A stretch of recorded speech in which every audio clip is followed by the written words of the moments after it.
You wake up already exhausted. Not from work, not from effort, from the night before, the scrolling, the swiping. The loop started at 10 p.m. and somehow ended at 2 a.m. You didn't watch anything important or meaningful. You didn't learn anything useful. You just disappeared into a screen. And the worst part? You can't even remember what you saw. That quiet dread when the alarm goes off, that hollow feeling in your chest at 7 a.m., that's not laziness. That's not weakness. That's what happens when your brain has been hijacked by systems designed to never let go. You have goals, real ones, a project you want to build, a skill you want to master, a version of yourself you keep promising to become. But every day, that version gets pushed one more day forward. You're not failing because you don't care. You're failing because something is working against you, and it lives inside your phone. Here's what's actually happening inside your head. Your brain runs on a chemical called dopamine. Most people misunderstand it completely. Most people think dopamine is the pleasure chemical. That's wrong. Dopamine is the anticipation chemical.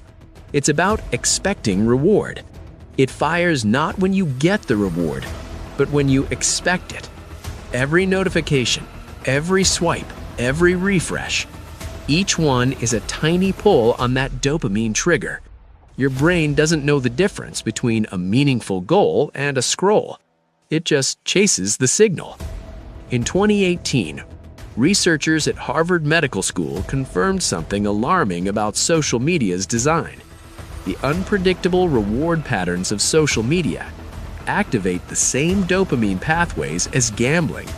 The same pathways. Gambling. And in 2021, a study from UC San Francisco found that heavy digital stimulation physically reduces dopamine receptor density, specifically in the prefrontal cortex, the part of your brain responsible for focus, planning, and self-control.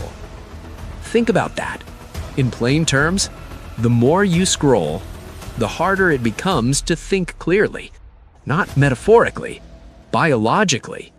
This is measurable. Your brain is getting rewired, one 15-second video at a time. So here's a question worth sitting with.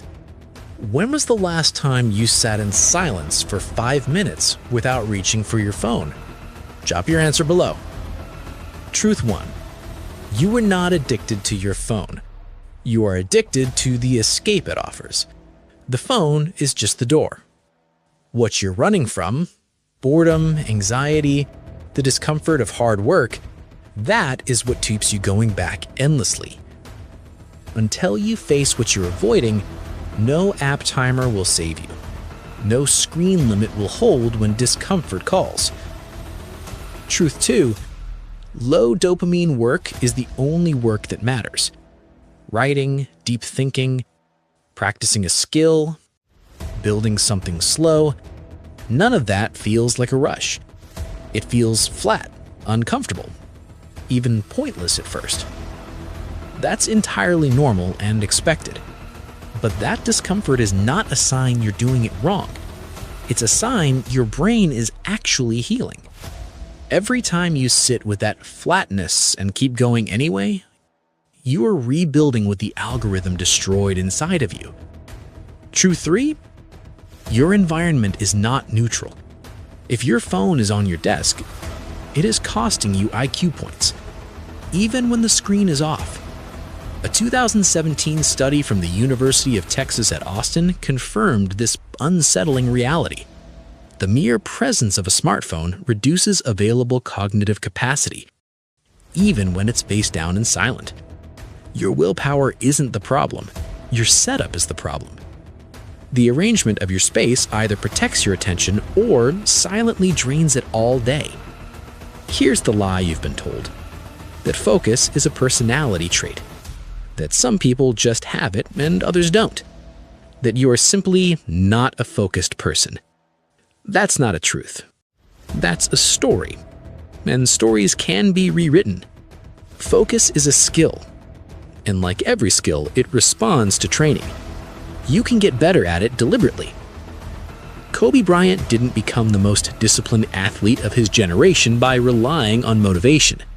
He built systems instead. He practiced at 4 a.m. because he didn't feel like it, but because that time was protected. No noise, no pull. Elon Musk uses time blocking, scheduling every hour in advance, including deep work windows where no communication is allowed. Not discipline, architecture. And Cal Newport, the computer science professor who wrote Deep Work, went years without a social media account entirely. He produced some of the most cited research in his field. His argument is simple and worth taking seriously. The ability to focus without distraction is becoming the most valuable skill of the 21st century because most people are losing it. The reset isn't about willpower. It's about design. Step 1. Do a 48-hour dopamine fast from your highest stimulus source. Not forever, just 48 hours. No short-form video, no endless feed. Replace it with walks, reading, stillness, or real work. Your brain will feel restless, even agitated. That restlessness is withdrawal, and it's proof the fast was necessary. Step 2. Create a 90-minute deep work block every morning. Phone in another room, no notifications, no music with lyrics. Start with just one task. 1. You don't need to be productive for 8 hours. Just undistracted for 90 minutes. That alone will change your output more than any motivational video ever could. Step 3. Design friction into your habits. Delete the apps that steal the most time. Not mute them. Delete them. If you want back in, reinstall. That 45-second delay will stop 80% of your mindless visits. Friction is your friend. Here's what nobody tells you next. Your brain didn't fail you. It did exactly what brains are built to do. Follow the path of least resistance. Billion-dollar companies with armies of engineers built these platforms to be irresistible. You were never supposed to win by willpower alone. So stop calling yourself weak. You are not broken. You are operating in a system designed to break you. And you're fighting back.